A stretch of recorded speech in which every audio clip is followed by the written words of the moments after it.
नमस्कार मित्रांनो, स्वागत आहे तुमचं माझ्या या YouTube चॅनलवरती, ज्यावरती आज आपण बघणार आहोत की BCSचं गणित जे आहे मॅथ, ते खरंच खूप अवघड असतं का? बरेच जण मला विचारतात, आम्हाला BCS करायचं पण मॅथ कच्चं आहे, तर ते आम्हाला जमेल का BCS करायला? खरंच खूप अवघड असतं का ते?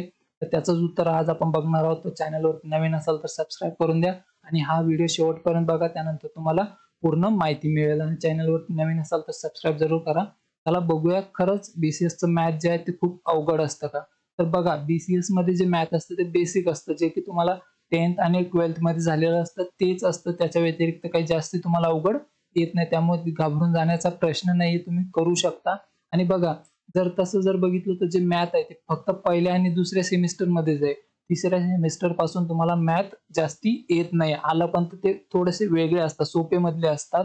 त्यामुळे तुम्हाला तिथे पण घाबरायचं कारण नाही. तुमचं जर पहिलं आणि सेकंड सेमिस्टर निघालं तर तुम्ही हमखास पूर्ण करू शकता. तिथे पण तुम्हाला घाबरायचं काम नाहीये.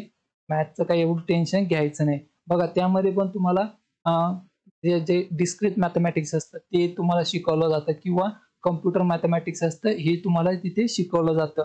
बेसिक मॅथ जर तुम्हाला येत असेल ना, तर तुम्ही हमखास BCS करू शकतो. तिथे तुम्हाला काहीही प्रॉब्लेम येणार नाही.